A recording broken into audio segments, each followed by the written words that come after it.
Kasih karunia dan damai sejahtera dari Allah Bapa kita dan dari Tuhan Yesus Kristus menyertai kita.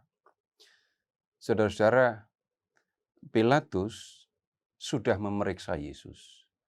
Dan Pilatus sudah melihat bahwa Yesus tidak bersalah.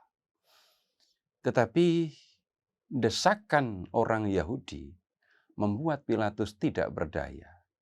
Mereka menuntut supaya Pilatus menjatuhkan hukuman mati kepada Yesus. Dan kemudian Pilatus menuruti apa yang mereka minta.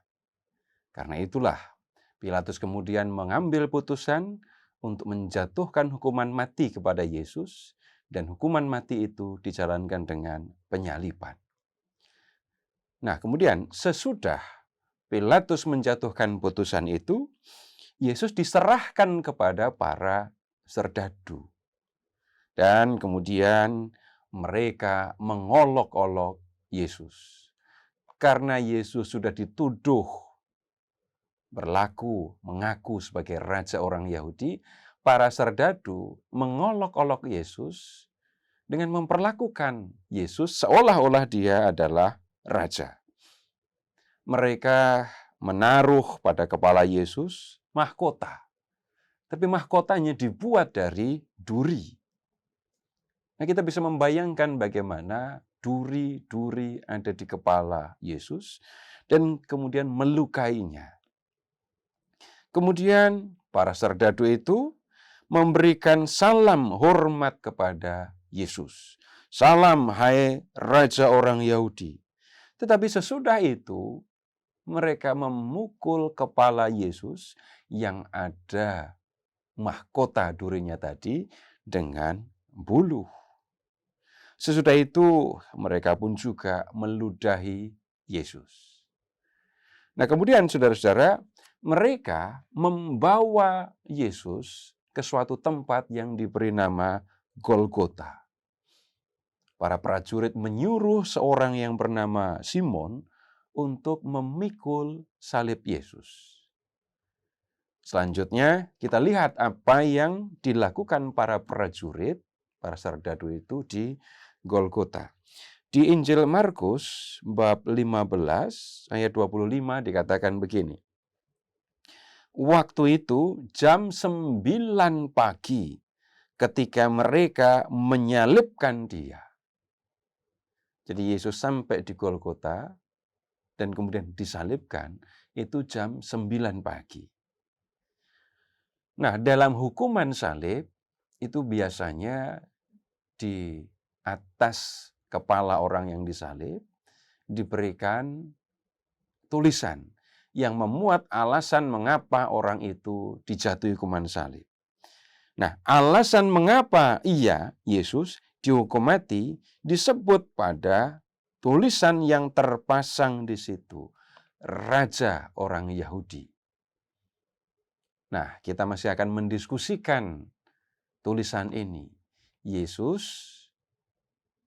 disebut di sini sebagai Raja orang Yahudi. Tulisannya bukan orang ini mengaku sebagai Raja orang Yahudi. Tetapi tulisannya Raja orang Yahudi. Kita akan melihat ini nanti karena ini soal yang bisa dikatakan penting. Nah, ternyata ketika Yesus disalibkan, Yesus tidak sendirian. Bersama dia disalibkan 2 orang penyamun, seorang di sebelah kanan dan seorang lagi di sebelah kiri. Kita bisa membayangkan Yesus disalibkan.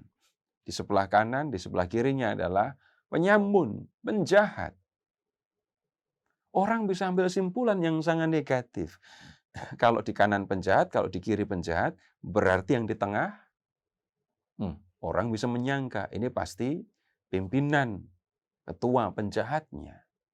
Atau lebih jahat dari yang ada di samping kanan dan samping kirinya. Nah, kemudian setelah Yesus digantung di salib bersama dengan 2 orang penjahat, muncul olokan, ejekan terhadap Yesus.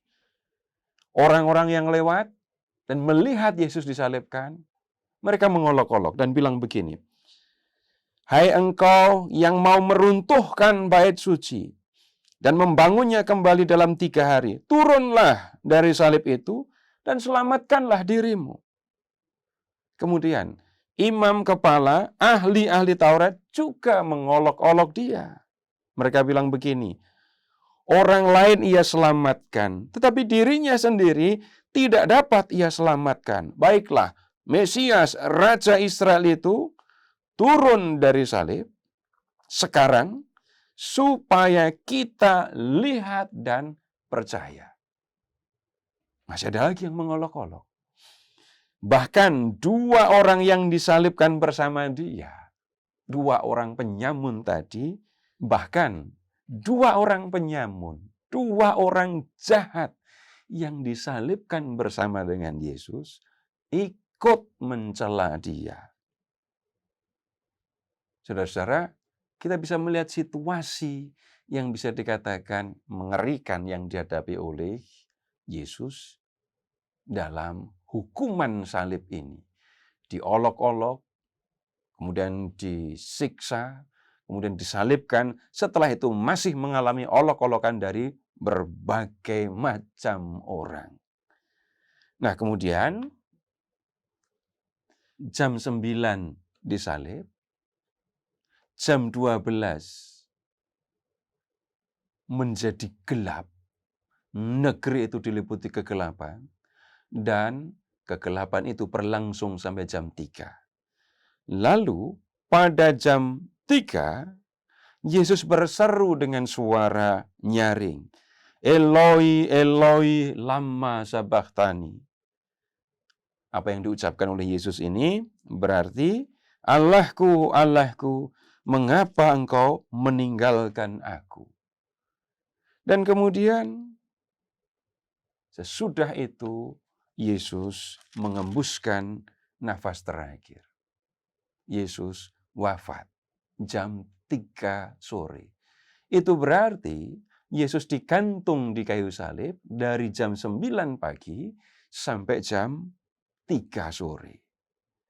Nah, kemudian kita bisa melihat di Markus 15 ayat 39, ketika kepala pasukan yang berdiri berhadapan dengannya, dengan Yesus, melihat dia menghembuskan nafas terakhir seperti itu, berkatalah ia, sungguh orang ini anak Allah. Ini sesuatu yang perlu mendapatkan perhatian kita. Kepala pasukan yang bertanggung jawab atas penyaliban Yesus mengaku kalau Yesus itu adalah anak Allah, bukan karena melihat mukjizat yang dibuat oleh Yesus.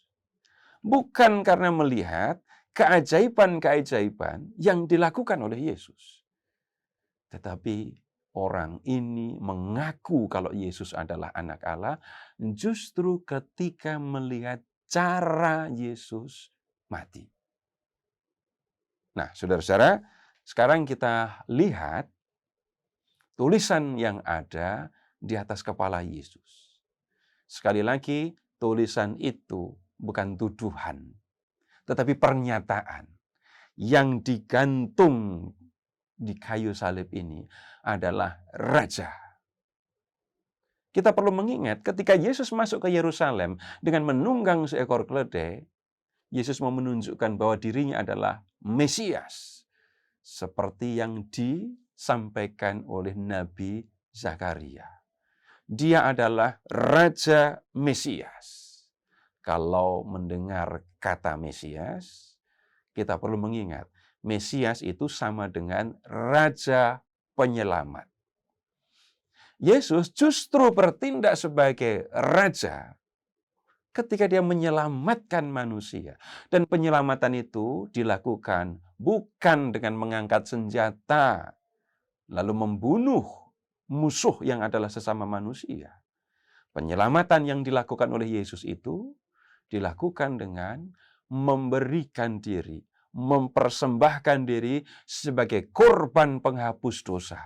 Dan inilah yang dilakukan oleh Yesus di kayu salib. Nah, berkat korban yang dipersembahkan oleh Yesus di kayu salib inilah manusia dibersihkan dari dosa. Dosa-dosanya diampuni dan karena itu dipandang layak untuk tinggal bersama dengan Dia di dalam kerajaannya yang abadi. Sebagai Raja Penyelamat, Yesus tidak hanya menyelamatkan orang Yahudi, tetapi menyelamatkan semua orang. Dan musuh yang dikalahkan oleh Yesus itu bukan sesama manusia, tetapi dosa. Di kayu salib, Yesus membersihkan manusia dari dosa. Nah, mereka yang percaya kepada Yesus akan masuk dalam kerajaannya dan tinggal bersama dengan Dia di dalam kemuliaan yang abadi. Nah, saudara-saudara, ini kita perlu ingat. Di mana-mana, di banyak tempat kita memasang salib Yesus. Dan kalau melihat salib itu, kita juga melihat tulisan yang ada di atas kepala Yesus, Raja orang Yahudi. Kita perlu mengingat bahwa justru di kayu saliblah Yesus bertindak sebagai Raja Penyelamat yang menyelamatkan kita dari dosa dan kematian untuk membawa kita masuk dalam kemuliaan yang abadi. Terpujilah Allah, Bapa yang telah mengasihi kita, yang telah mengaruniakan anaknya yang tunggal untuk menyelamatkan kita, dan yang telah mengutus Roh-Nya yang kudus untuk menuntun kita di jalan keselamatan.